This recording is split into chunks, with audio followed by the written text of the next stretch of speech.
I understand that the dog was a St. Bernard. He's giving up his liquor license for Lent.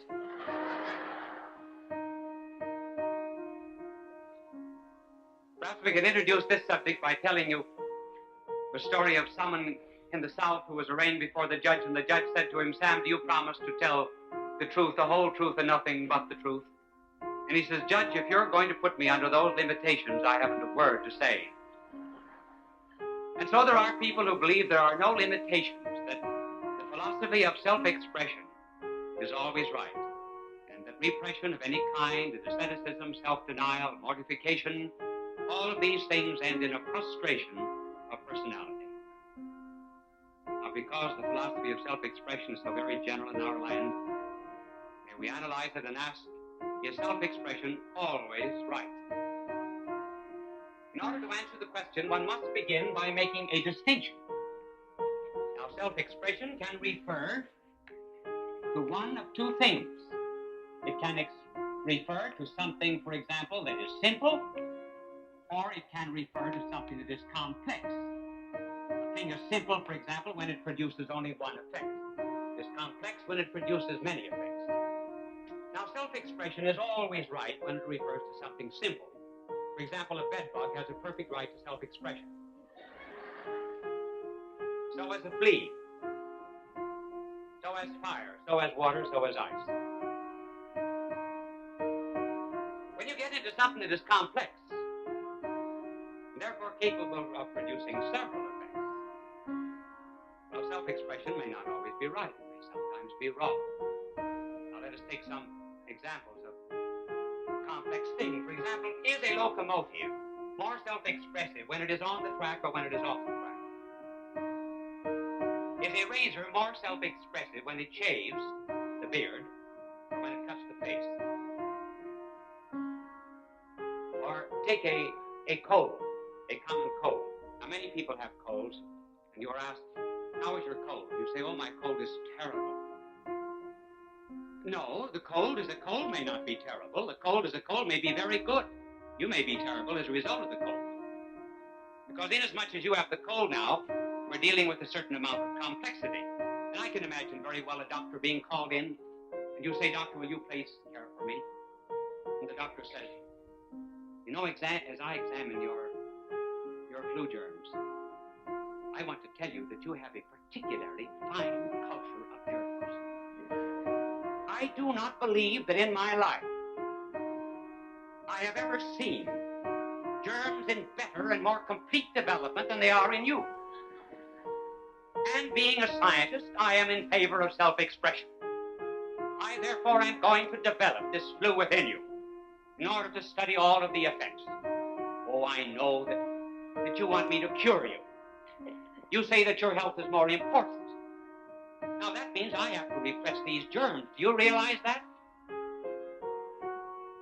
As regards your health being more important, well, Einstein says everything is relative.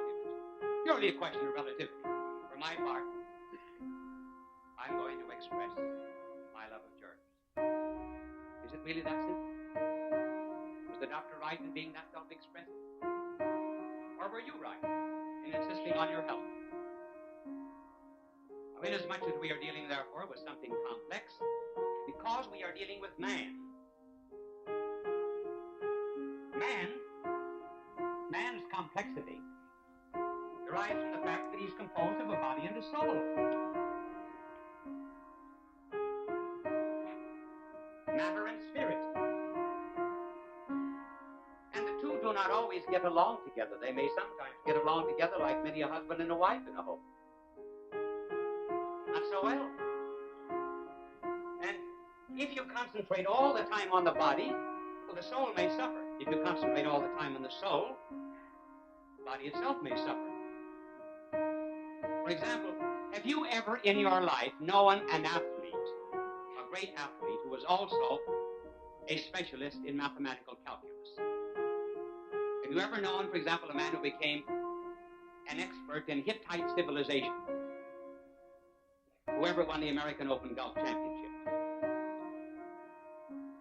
I heard of a college, incidentally, that next year was going to have 3 football teams. One for offense, the other for defense. And the third to attend classes.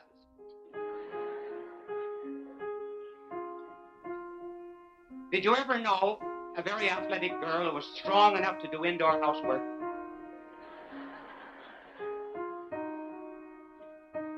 Benjamin Franklin said he knew a man who developed his mind so very much that he knew the name of a horse in 9 languages, but he bought a cow to ride. It's impossible for us to concentrate on one without the other suffering to some extent. It has been said, you know, that if a priest plays golf under 80, a score of 80, there's something wrong with his priesthood. If he plays above 80, there's something wrong with his golf. Now, inasmuch as we are very complex, we are to some extent like a man on a teeter-totter. Long time since I've drawn a man for you, and I've not improved one bit in 4 years. Not a party.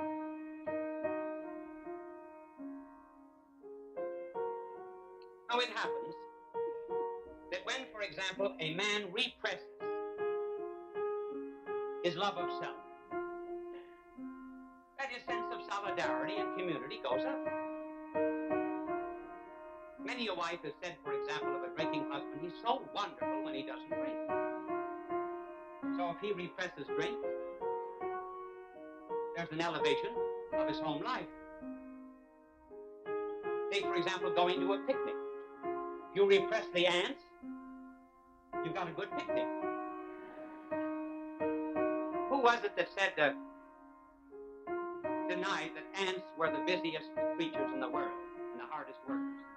He said they weren't hard workers at all because he always saw the good picnics. If we repress, therefore, the flesh, it follows that the spirit is going to be elevated. I believe, for example, that every single person in the world has actually got just so much energy. Now, not everybody has the same amount of energy. Some have tremendous powers. And if these powers go in the direction of evil, they're going to do a great deal of harm in the world. If they go in the direction of good, they will be benefactions to humanity. Now let us take, for example, a person who has, say, not very much energy, say 10 ergs of energy. There's 10 ergs of energy. He goes in the direction of virtue. Well, suppose he turned around and went in the direction of vice. How vicious would he be? The chances are he'd be just about that vicious. I'll take a person who has much more energy. That particular person goes in the direction of virtue, produces a great quantity of it. That person went in the direction of vice. You would indeed be very vicious. There, I believe, is the great difference between Lenin and St. Francis. I mean Lenin, who introduced communism into Russia. If Lenin had gone in the direction of virtue, instead of hate, violence, and revolution, he would have been a St. Francis of Assisi. And if a St. Francis of Assisi had gone in the same direction of Lenin, he would have been a Lenin.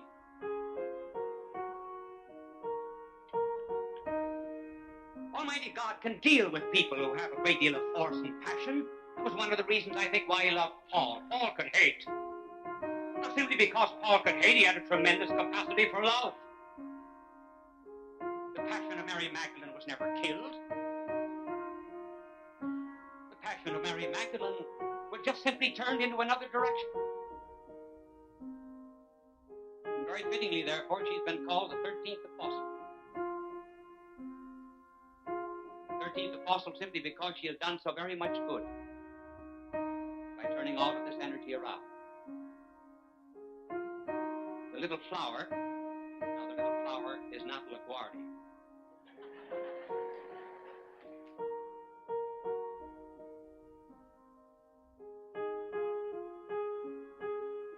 The little flower was the saint, Saint Teresa.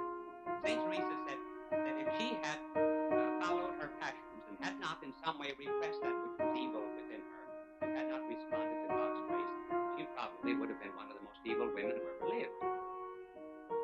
That's easy enough to understand. In other words, you never have a self-expression of something without a repression of something else. You never have a repression without a self-expression. That's why it's ridiculous to say of complex beings that self-expression is always right. If you put heat into a room, you repress the cold. Elevate yourself in the direction of goodness, you must repress vice. There must be some kind of asceticism and mortification and self-discipline. When then is self-expression right? Well, self-expression is right when it is directed to that which is the highest in our being. For example, when the mind is directed to truth, when the will is directed to goodness, when the body is more important than the raiment, the whole being is directed to God, where the personality is also directed to its duty. And self-expression is always to be praised. And then it aids in what is called self-possession. Otherwise, we are possessed by something that is outside of us. That is why, incidentally, our blessed Lord said, if your eye scandalizes you, pluck it out and cast it away. If your hand scandalizes you, cut it off and cast it away. It was not that our blessed Lord recommended an incomplete body,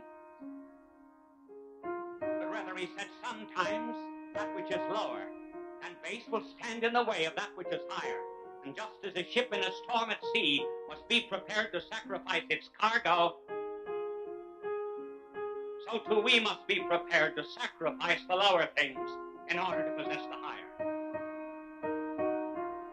That is why all of our games are made of obstacles. Do you not think it would be far much easier, for example, for a pole vaulter to run under the pole instead of going over it on the pole?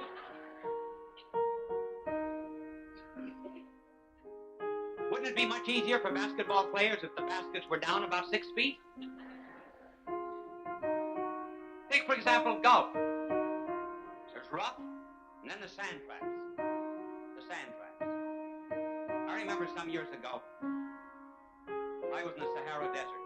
Great expanse of sand. And the guide said to me, he said, do you know what that is? I said, sure, I know what it is. But where's the green?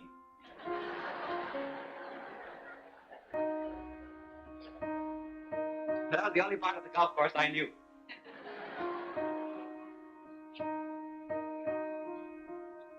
All right, now we've been saying that in order to express the best of our personality, we must in some way mortify that which is lower.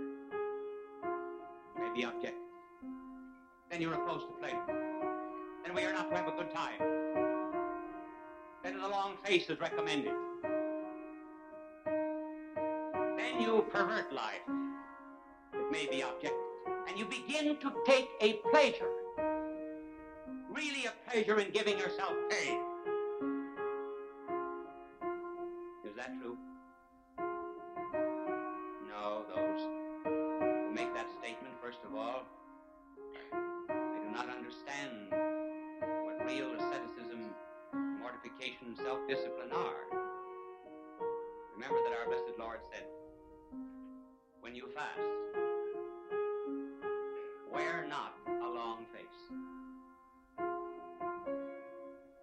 Anoint your head. Wash your face. Appear to men not to fast.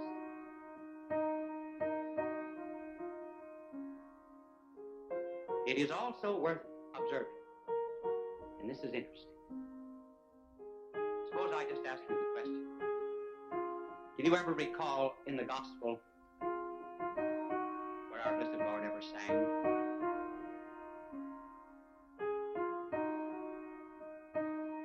Now he came on earth primarily to die, to offer himself for the sins of the world. When did he sing?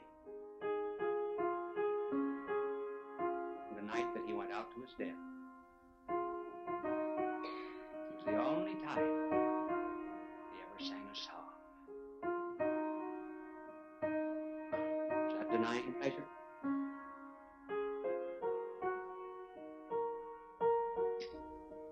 Christian asceticism is not the same as the Oriental asceticism that sits on spikes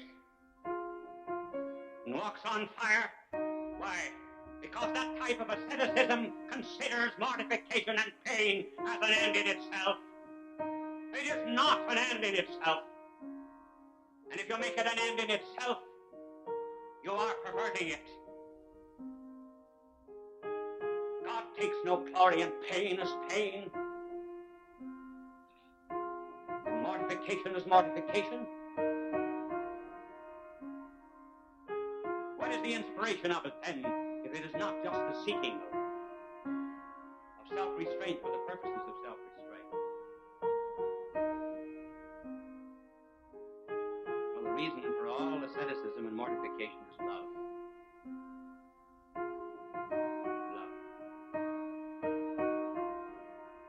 What a man loves is always the measure of his happiness.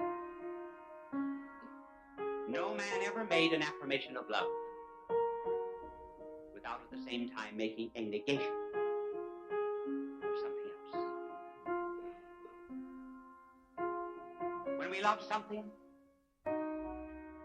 we are willing to dispense with all that stands in the way of that which we love. That is why, for example, a man who loves vice cannot bear the talk of religion. His love is elsewhere. A man who loves virtue, repelled by vice. See how many lives are changed when a new love comes into them. For example, a baby in a home. Look at all the sacrifice a baby inspires.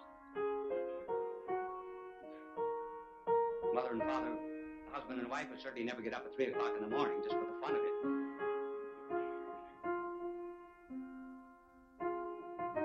Maybe it's the first time that maybe the husband ever got up at 3 o'clock in the morning for the sake of a bottle, but he gets up.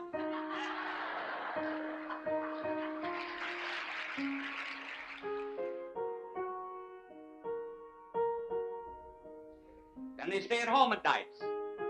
They deny themselves certain clothes, even food, in order that this new life of theirs may prosper. It was love that inspired the sacrifice. When a man loves a woman, he gives her a ring of gold. Why? It represents a sacrifice. The day that men forget that love is synonymous with sacrifice, they will ask, what kind of a cruel and ruthless creature was that woman to have asked for a ring of gold instead of tin? So the day that men forget that love is synonymous with sacrifice, they will ask, what kind of a God is it that asks for mortification and self-denial? When young people are in love, one will ask the other, do you like me in red? Maybe the girl will say to the boy will say to the girl, how do you like my hair? Do you like it when I have my hair standing on end like frills upon the fretful porcupine? Would you rather have my hair brushed back? Why? Simply because one wishes to satisfy love. Now take, for example, like dieting and fasting. What's the difference between dieting and fasting? You lose 20 pounds either way. Materially, there's no difference. You diet simply because you love your body. You fast because you love your soul. That's the only difference. The only way, therefore, we can show love of God is simply by getting rid of those things that weigh us down and prevent the flight to God. Why not, therefore, for example, and season of Lent rolls around, give up the cocktail. Send me the 50 cents now, send it to the poor of India. That's a good idea. Give up one package of cigarettes. Give up one package of cigarettes a week. Send me the 25 cents now, send it to 80,000 of our lepers that we're caring for. Just give up one movie a week. Now send it to some of the refugees in Vietnam. And then you'll show a certain amount of love. This is the world problem, actually. I'm making it very simple. But the difference between the civilization of the West and the civilization of the East is this. This is our Western civilization. We have a love without sacrifice, without self-restraint, without any mortification. Communism, on the contrary, is a sacrifice without love.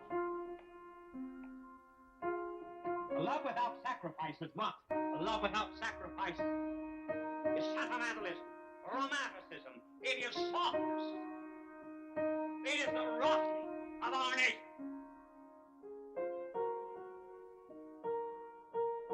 What is a sacrifice without love? It is violence. It is tyranny. It is hate. It is the totalitarian state. We have to beware of this.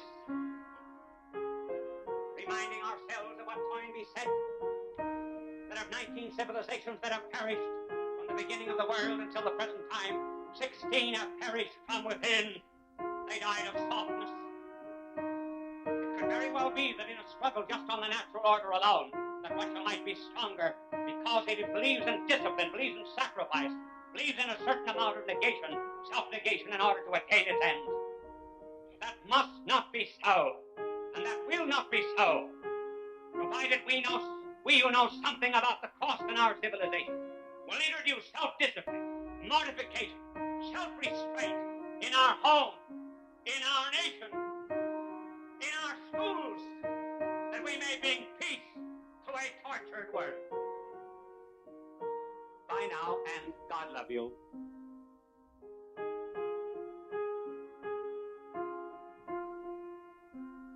People of all faiths recognize Bishop Fulton J. Sheen as one of the greatest communicators of the 20th century. He was born in El Paso, Illinois, in May of 1896. As a young boy, he knew he wanted to be a priest. He served as an altar boy at St. Mary's Cathedral in Peoria, Illinois. At St. Viator College, his education and debating skills taught him the skills he used throughout his life. His unique ability at being natural and at ease in front of any audience was noted early in his ministry. He was ordained in 1919 and went on to become one of the best-known and greatly loved priests in church history. He wrote 96 books and hundreds of articles and columns. He broadcast numerous radio and TV programs.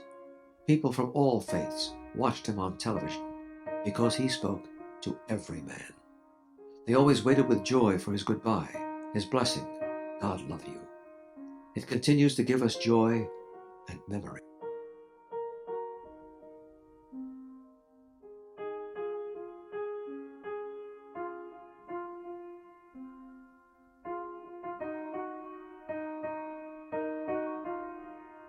Friends, the few minutes before a television program begins are always moments of tension. There's a countdown and one is always waiting for the cue to start. It reminds me of a woman in an Arkansas town, a very small town. She was trying to crash the society in this village, but her husband was not very social, so she kept him upstairs with instructions that he was not to come down to the tea under any circumstances. She invited in the ladies, and she was charming them at tea, and her efforts were just about crowned with success when a voice was heard from upstairs. It was the husband, and he was saying, "Ma, there are only clean towels in the bathroom. Is it all right to start one?" So we get the cue and start a television show. And this one is about America.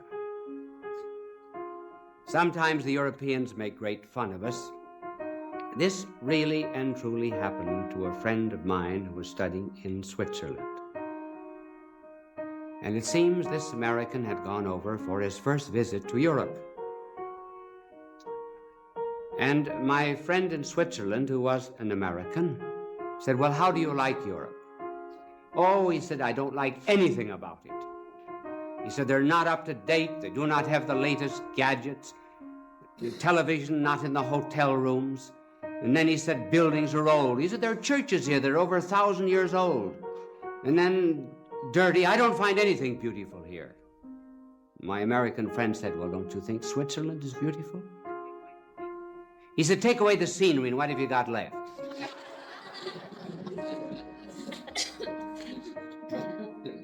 There are so many things that we take for granted now that could not be taken for granted some years ago. For example, our next meal.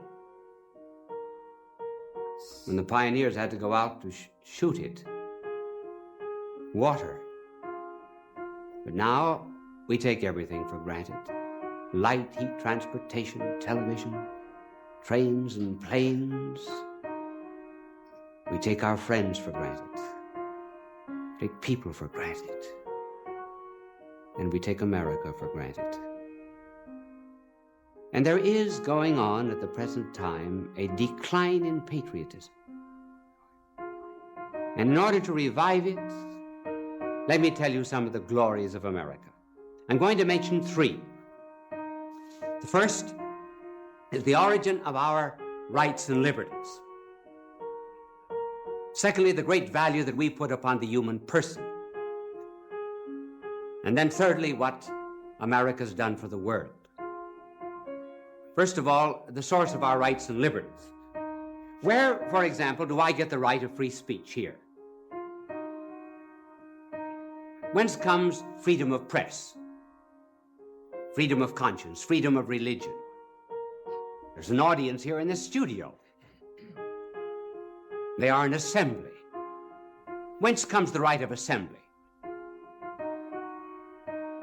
Don't you think that our founding fathers had to ask themselves these questions? Well, where do our rights come from? And liberties as well. From the state? If the state gave our rights, the state could take them away. Does the federal government give us our rights and liberties? If the federal government gave us our rights and liberties, the federal government could take them away. On March the 15th, we feel it takes almost everything else away and might take away our rights and liberties. Our founding fathers had to ask themselves these questions, and they searched about for some basis and some ground of our liberties. And they looked to one theory that was being held in Europe at the time. Namely, that rights and liberties come from Parliament. Founding fathers rejected that. Then they considered another theory. That they come from the will of the majority. And rightly, they refused to accept that view. They wanted a country in which rights and liberties did not come from the will of the majority in an election. They wanted a country in which the majority would be the custodian of minority rights. And they finally found the source of rights and liberties, and they set it down in the second paragraph of our Declaration of Independence. It is a self-evident principle that the Creator,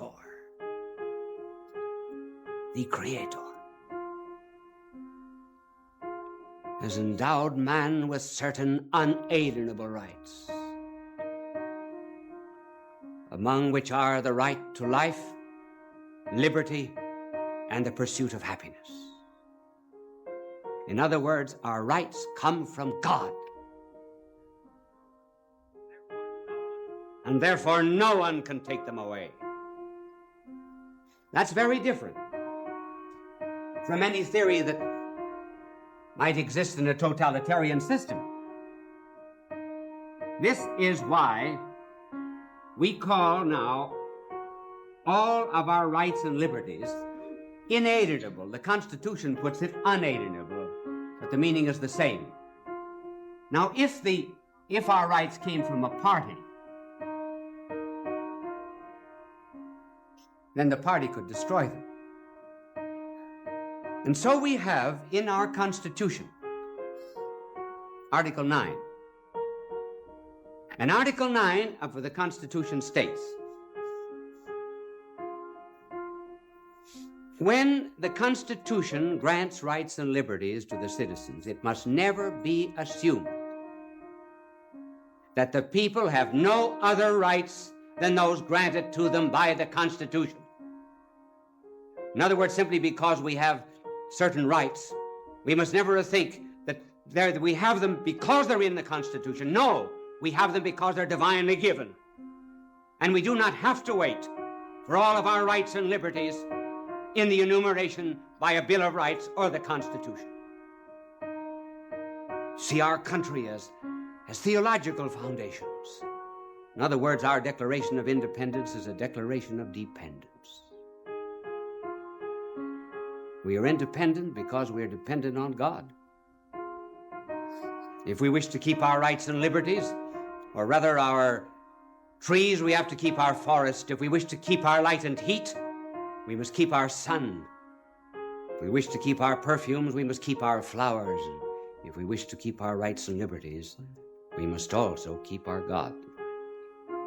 Piety and patriotism go together. That's the first glory of being an American. And then there's another. And this second glory has to do with the value that our government puts upon the human person. Have you ever noticed how our Constitution begins? It begins, you see, no matter what I talk about, my angel cleans my board for me. Even though it's on the Constitution, he still works faithfully. Now here is the way our Constitution begins. We, the people,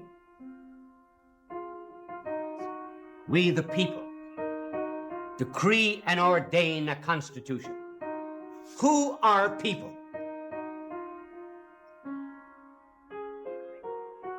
What makes people?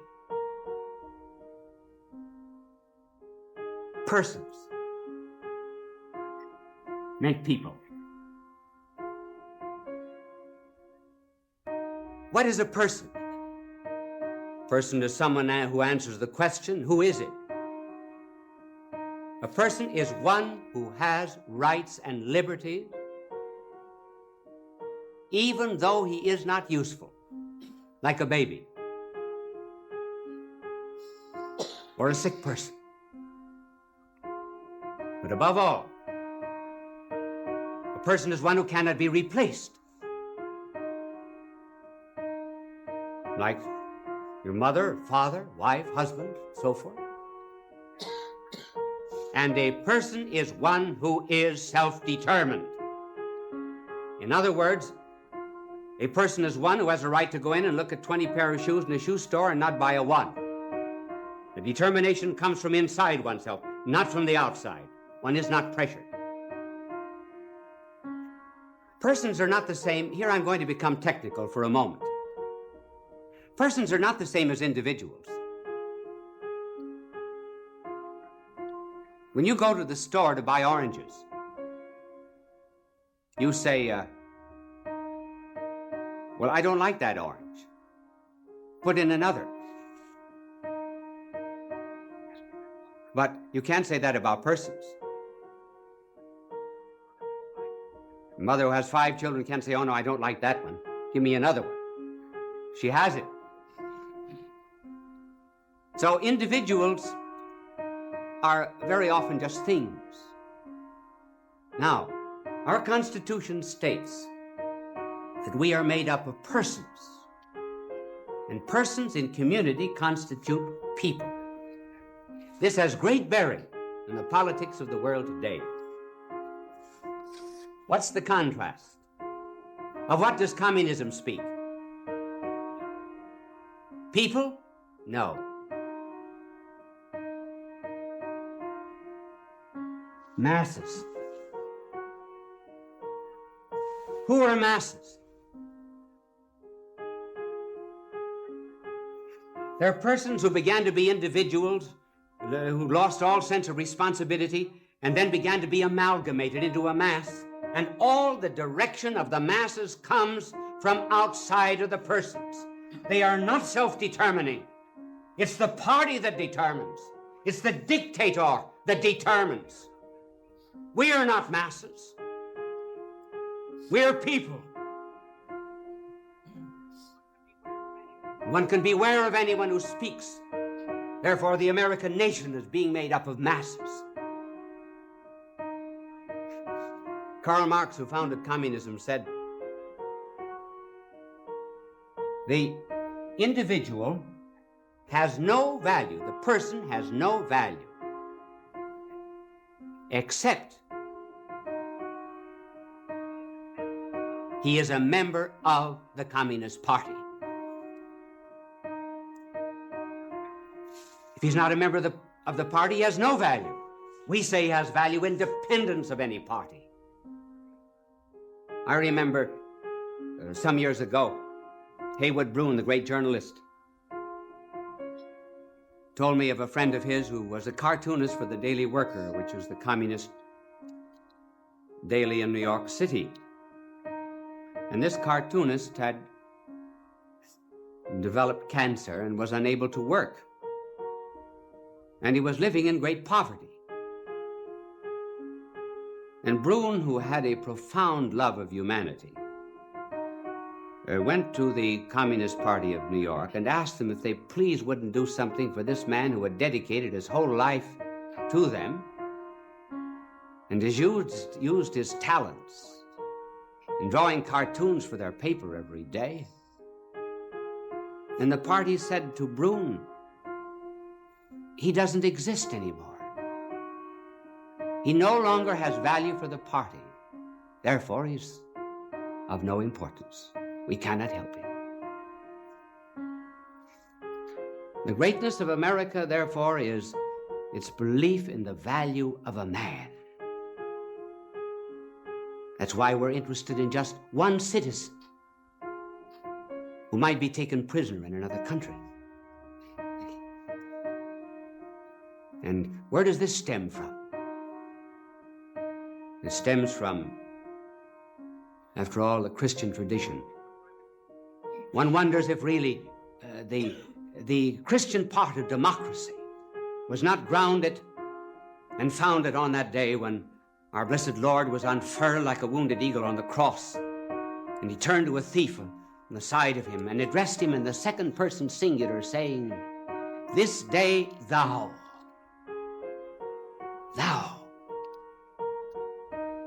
shalt be with me in paradise." He called his sheep by name. Everyone had a value because he was a person and therefore bore the image and likeness of God. This is the second glory of being an American. And the third and final, though there are more, but we do not have time to develop them all, it's our relationship to the rest of the world. Look at what we have been to the world since our beginning. The very beginning of our national history was one in which the United States was a sanctuary to the persecuted peoples of the world. In other words, those who were suffering from any kind of intolerance could come to our shores. And that still is true. Just as there was a ring on the door of certain churches in the Middle Ages where a criminal was pursued by law could have recourse. If he touched that ring, he was immune from civil prosecution, threw himself upon the mercies of God and the church. And we've been that sanctuary to peoples of other lands. And then we became an arsenal.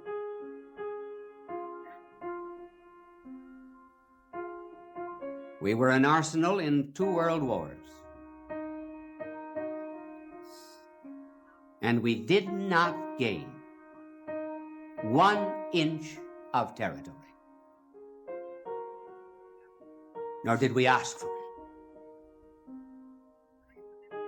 Very few instances will you find in history in which a nation took hold of the enemy immediately after the war and lifted it up. Who became the strong nations after the war? The